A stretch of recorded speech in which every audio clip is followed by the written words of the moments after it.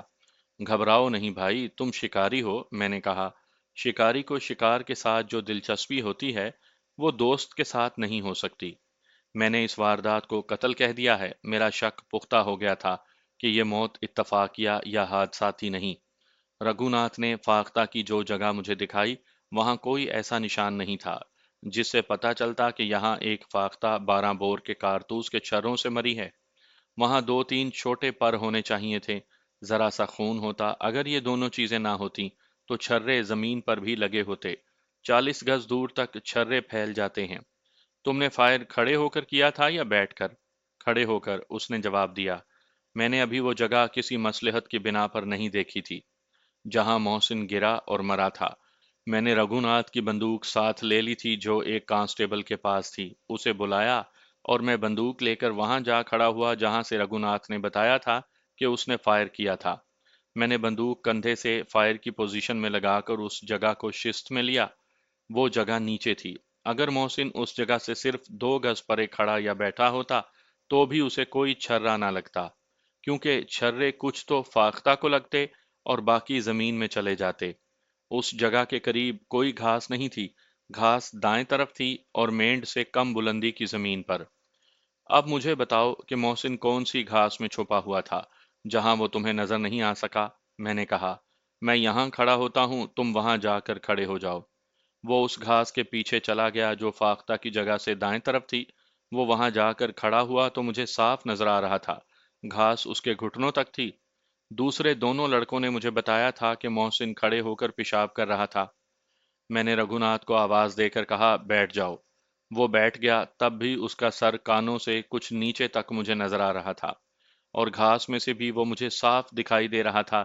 گھاس اونچی ضرور تھی، اتنی گھنی ہرگز نہیں تھی کہ اس میں آدمی چھپ جاتا۔ اس کے علاوہ قابل غور امر یہ تھا کہ وہ جگہ فاختہ والی جگہ سے دائیں کو اور کچھ آگے تھی۔ فاختہ پر گولی چلاتے اس طرف ایک بھی چھرا نہیں جا سکتا تھا۔ میں اس جگہ گیا جہاں وہ کھڑا تھا۔ وہاں میں نے خون دیکھا، زمین نرم تھی، اس پر محسن کے تڑپنے کے نشان صاف تھے۔ کھرے چونکہ لاشیں اٹھانے والوں کے قدموں تلے گڈمڈ ہو گئے تھے، اس لیے یہ معلوم کرنا مشکل تھا کہ محسن کہاں سے چلا تھا۔ وہ زیادہ نہیں چل سکا تھا۔ میں نے کھروں کی پرواہ نہ کی، معاملہ گڑبڑ تھا۔ میری رائے کے مطابق اس خونی ڈرامے میں فاختہ کا وجود نہیں تھا۔ اگر فاختہ تھی بھی اور اگر اسی جگہ تھی جہاں رگھوناتھ نے بتایا تھا تو محسن فائر کی لائن سے دور تھا۔ میرے اندر پولیس کی جو حس تھی وہ بتاتی تھی کہ گولی فاختہ پر نہیں محسن پر چلائی گئی ہے، لیکن ثبوت؟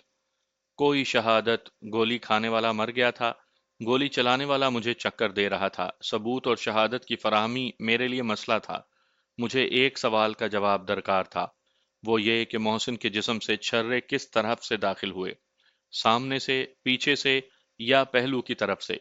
اس کا جواب پوسٹ مارٹم رپورٹ دے سکتی تھی، جو ابھی مجھے ملی نہیں تھی۔ میں نے رگھوناتھ سے کہا، یار تم پھر سوچ لو، تم بھول رہے ہو، محسن یہاں نہیں تھا، یا فاختہ وہاں نہیں تھی، یا تم نے وہاں سے گولی نہیں چلائی تھی۔ اچھی طرح سوچ کر بتاؤ کہ کون کہاں تھا، اور تم نے گولی کہاں سے چلائی تھی؟ اس کے چہرے پر رونق سی آ گئی۔ میں نے کہا، لیکن جواب دینے سے پہلے میرے اس سوال کا جواب بھی سوچ لینا کہ تم نے پہلے مجھے یہ جگہیں کیوں بتائی تھیں۔ اس کے چہرے پر آئی ہوئی رونق واپس چلی گئی۔ میں آپ کو بتا چکا ہوں کہ میں نے گولی کہاں سے چلائی تھی۔ فاختہ کہاں تھی اور محسن کہاں تھا؟ اس نے کہا اور التجا کے لہجے میں بولا، داروغہ جی، آپ میری بات پر یقین کیوں نہیں کرتے کہ محسن کو اتفاقیہ گولی لگ گئی ہے؟ یہ تو ہو نہیں سکتا کہ میں نے اسے جان بوجھ کر گولی ماری ہو، وہ تو میرا بڑا گہرا دوست تھا۔ میں یہی یقین کرنے کی کوشش کر رہا ہوں کہ محسن کو اتفاقیہ گولی لگی ہے۔ میں نے دوستانہ لہجے میں کہا، میں تمہارے ساتھ ہوں، گھبراؤ نہیں۔ میں ادھر ادھر ٹہلنے لگا، میں زمین سے گواہی لینے کی کوشش کر رہا تھا، مجھے زیادہ خراب نہ ہونا پڑا۔ کچی زمین نے میرا مسئلہ حل کر دیا، ایک جگہ جوتوں کے نشان تھے، صاف پتہ چلتا تھا کہ یہاں کوئی آ کر رکا ہے۔ یہ جوتے اسی طرف چلے جس طرف محسن مرا تھا۔ دو تین قدم آگے مجھے ایک خالی کارتوس ملا جو میں نے اٹھا لیا۔ وہاں سے میں نے اس طرف دیکھا جو جہاں محسن گرا تھا۔ راستے میں نظر کے لیے کوئی رکاوٹ نہیں تھی، گولی آسانی سے ماری جا سکتی تھی۔ چھرے پیچھے سے داخل ہوئے ہوں گے۔ اگر محسن ادھر دیکھ رہا ہوتا تو رگھوناتھ اس پر فائر نہ کرتا۔ اس جگہ سے گھاس تک رگھوناتھ کے جوتوں کے نشان تھے۔ تم نے یہاں سے گولی چلائی تھی؟ میں نے رگھوناتھ سے کہا۔ اور تمہارا یہ آخری کارتوس ہے۔ اس کے چہرے کا رنگ لاش کی طرح سفید ہو گیا، اس نے مجھے جھٹلانے کی کوشش کی، لیکن اس کی زبان اس کا ساتھ نہیں دے رہی تھی۔ میں نے اسے ایک کانسٹیبل کے حوالے کر دیا اور مسلمان لڑکے کو بلایا۔ میں نے یہ طے کر لیا تھا کہ ان سے پوری تفتیش یہاں نہیں کروں گا۔ یہ میں نے دیکھ لیا تھا کہ یہ قتل کی واردات ہے۔ البتہ کسی لمحے یہ شک ہوتا تھا کہ لڑکے ڈر گئے ہیں اور وہ اوٹ پٹانگ باتیں کر رہے ہیں۔ یہ اتفاقیہ حادثہ بھی ہو سکتا تھا۔ اگر یہ قتل ہی کی واردات تھی تو مجھے یہ بھی معلوم کرنا تھا کہ دوسرے دو لڑکے بھی آنت جرم کے مجرم ہیں یا نہیں۔ قتل کی صورت میں وہ رگھوناتھ کی اسکیم میں شامل ہوں گے۔ مسلمان نوجوان میرے پاس آیا تو میں نے اس سے پوچھا، تمہیں شاید معلوم ہوگا کہ میں مسلمان ہوں۔ جی، مجھے معلوم ہے، اور مجھے معلوم ہے کہ تم بھی مسلمان ہو، میں نے کہا، اور ہم دونوں کو معلوم ہے کہ ایک مسلمان نوجوان ایک ہندو کے ہاتھوں مارا گیا ہے۔ تو آؤ دوست، سچی باتیں کریں۔ میرے سوال کا جواب دینے سے پہلے خواہ 1 گھنٹہ سوچو، میں پورا موقع دوں گا، لیکن بلا سوچے جواب نہ دینا۔ سچ بتاؤ، جب رگھوناتھ نے فائر کیا تو تم کہاں تھے؟ میں رہٹ پر پانی پینے چلا گیا تھا، اس نے رہٹ کی طرف اشارہ کر کے جواب دیا۔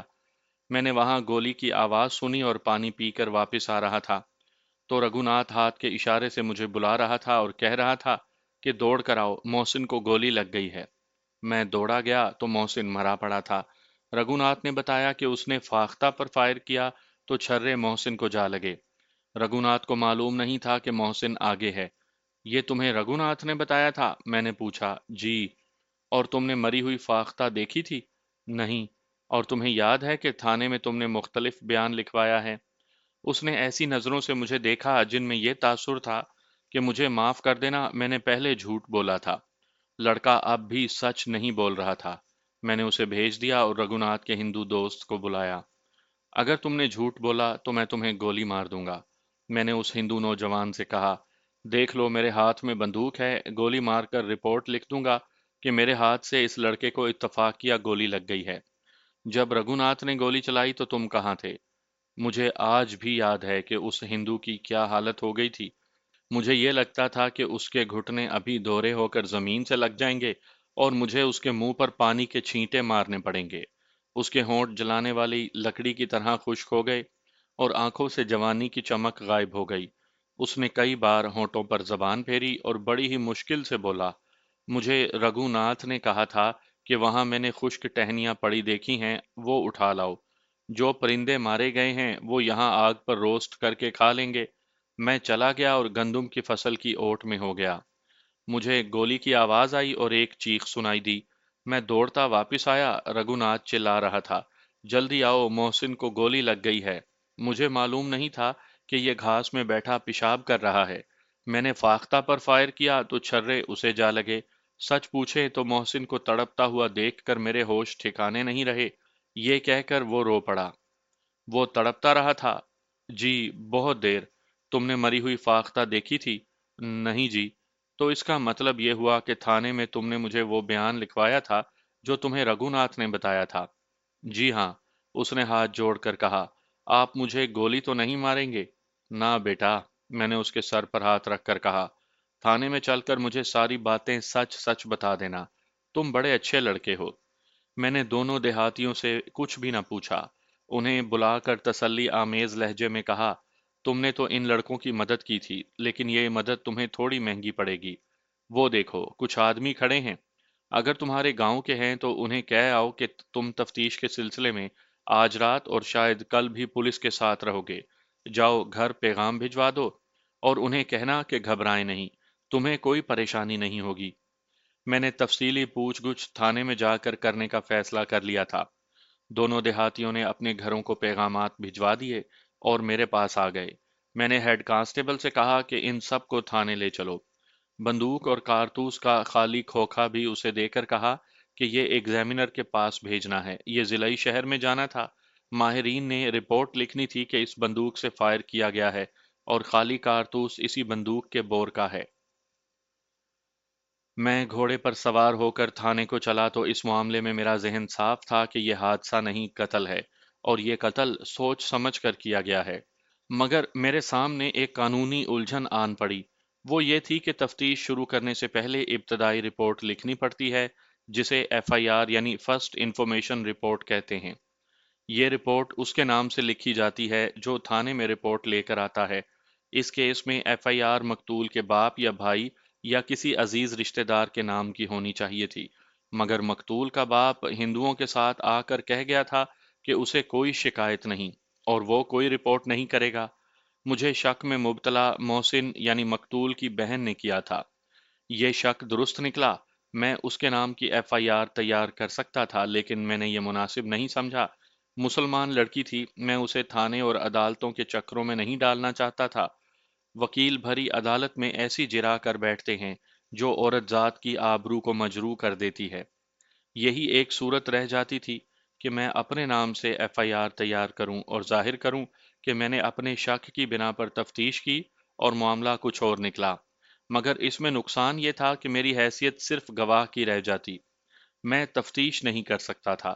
تفتیش کوئی اور کرتا، وہ میرا اے ایس آئی تھا جس پر مجھے بھروسہ نہیں تھا، کیونکہ وہ خبیث قسم کا ہندو تھا۔ میں تفتیش خود ہی کرنا چاہتا تھا۔ مجھے کوشش یہ کرنی تھی کہ محسن کا باپ یہ رپورٹ درج کروانے پر آمادہ ہو جائے کہ اس کے بیٹے کو قتل کیا گیا ہے۔ تھانے میں پہنچے تو سورج غروب ہو چکا تھا۔ میں نے پہلا کام یہ کیا کہ رگھوناتھ کو حوالات میں بند کر دیا۔ دوسرا کام یہ کیا کہ دونوں دیہاتیوں کے کھانے اور سونے کا بندوبست کروایا۔ رگھوناتھ اور اس کے دونوں ساتھیوں کے متعلق میں نے حکم دیا کہ انہیں بھوکا رکھو، پانی مانگے تو دے دو۔ رگھوناتھ تو حوالات میں تھا، دوسرے دونوں کو کانسٹیبلوں کے کمرے میں بھیج دیا۔ میں نے دیکھ لیا تھا کہ رگھوناتھ کا باپ اور 4-5 ہندو پرے کھڑے تھے، اور مجھے یہ دیکھ کر افسوس ہوا کہ محسن کا باپ بھی ان کے ساتھ تھا۔ میں جب احکام دے کر فارغ ہوا تو ہندوؤں کا یہ وفد میرے پاس آ گیا۔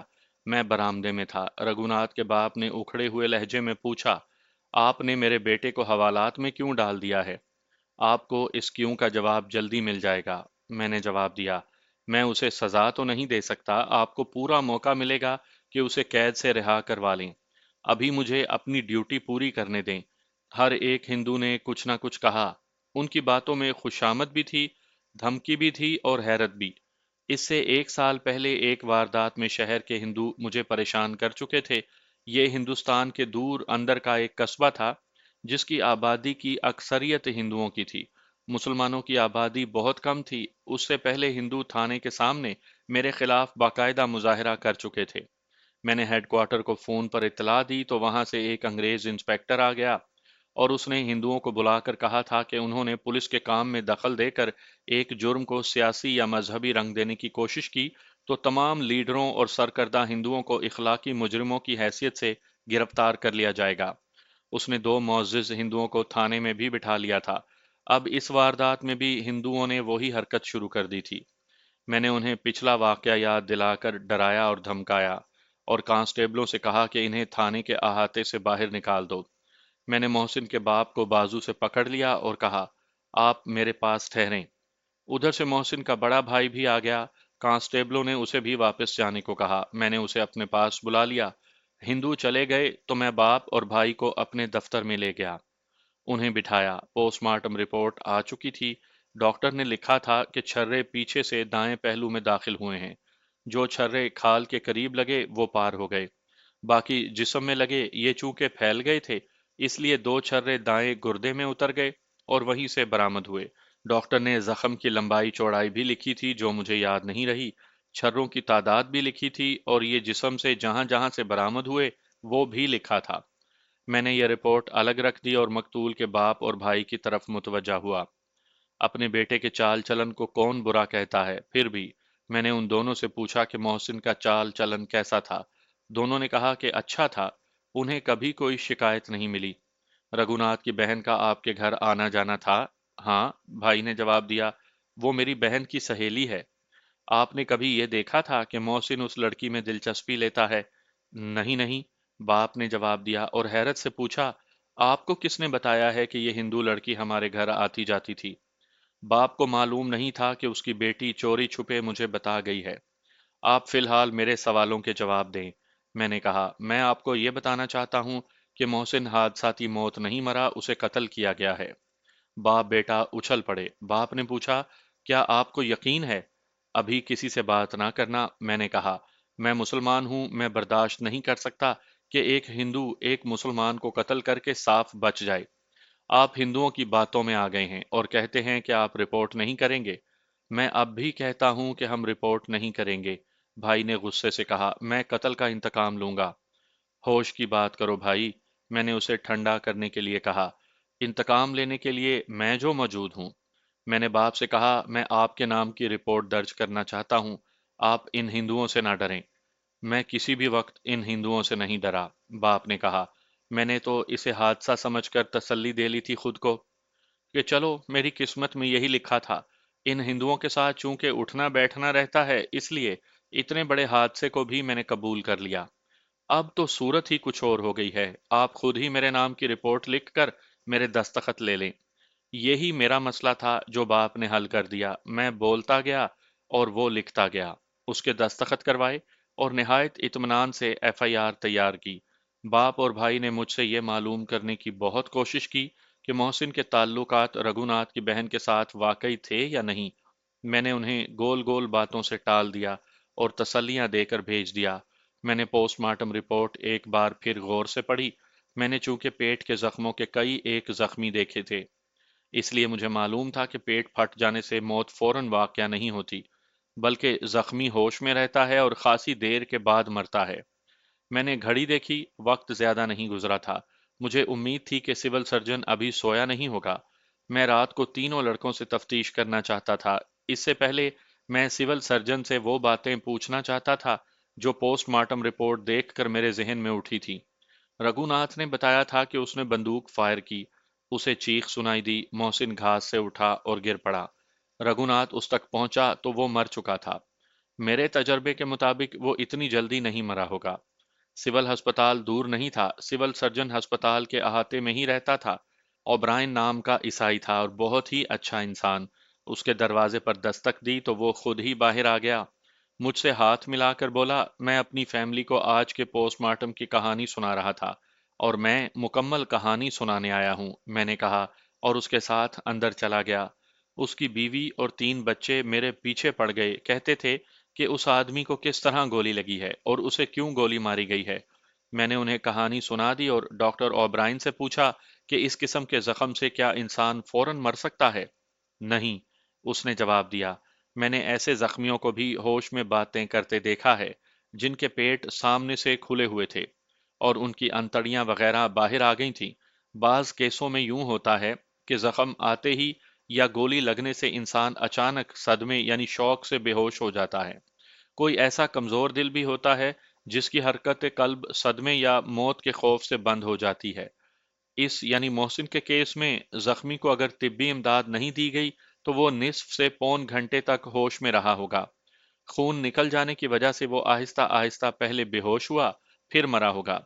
آپ نے بھی دیکھا ہوگا کہ اس کو طبی امداد نہیں ملی تھی اور خون روکنے کی کوشش بھی نہیں کی گئی تھی۔ اگر کوشش بھی کی جاتی تو ناکافی ہوتی، کیونکہ اس قسم کے زخموں کی مرہم پٹی ہو ہی نہیں سکتی۔ گردہ بھی پنکچر ہو گیا تھا، اس سے بھی موت فوری واقعہ نہیں ہوتی۔ میں یہی سننا چاہتا تھا، میرے دماغ میں یہ آئی تھی کہ مقتول نے مرنے سے پہلے کوئی بات کی ہوگی۔